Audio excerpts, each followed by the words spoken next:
With the U.S. and China holding a high-stakes meeting in Beijing in an effort to fight America's opioid epidemic.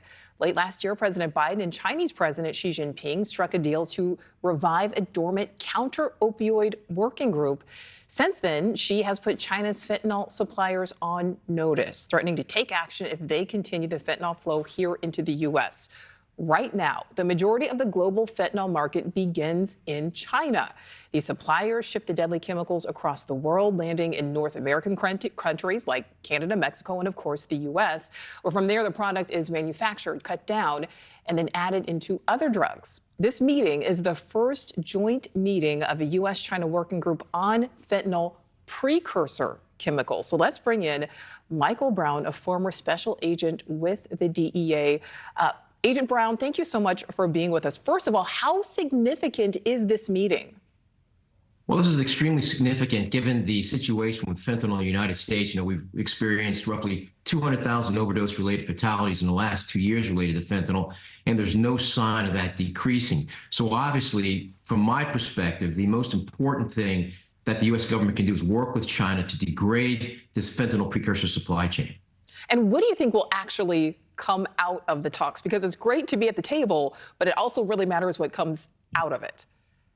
Well, for me, I would be looking for 3 talking points to come out of this meeting. One, and perhaps the most important one, is what agreements, if any, has the DEA and the PRC reached on the 8 Chinese indicted companies that have been charged with sending precursors and fentanyl to the United States?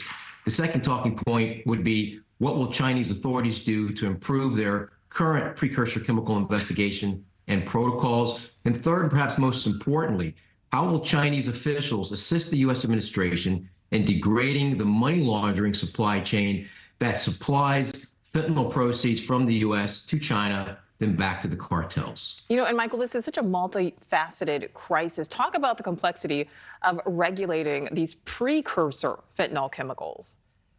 Well, the problem that what we've seen in narcochemistry is that the narcochemists are now using unregulated chemicals to make the necessary precursor chemicals. So we're kind of late to the game in regulating the chemicals because the evolution has moved beyond regulations. But that's not to say that there's more we can do to look at what's being sent, what type of chemicals are being utilized, and then work to identify those chemicals and restrict them or at least manage their sale. Right? It gets down to know your customer.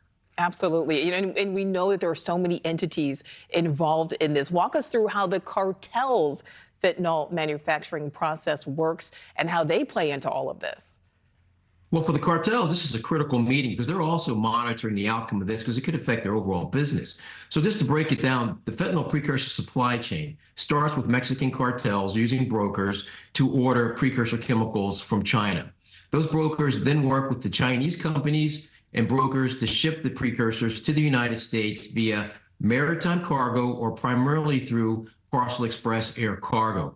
Once they arrive in Mexico, they are then sent to clandestine laboratories where they are produced into finished fentanyl in the form of pills or kilograms of powder, then smuggled across the U.S. border, primarily in vehicles, then distributed throughout the United States. The money from those fentanyl sales are then given to the Chinese money launderers in the U.S., who use a concept known as mirror transactions to wire that money through Chinese businesses to China and then to the cartels, thus cleaning the money, which is reinvested into the fentanyl production supply chain. And I think an important question needs to be asked here, Michael. Do you think the U.S. is taking enough responsibility in its role in all of this? Because, obviously breaking it down to very simple terms, but if there was no demand, would there in fact be no supply?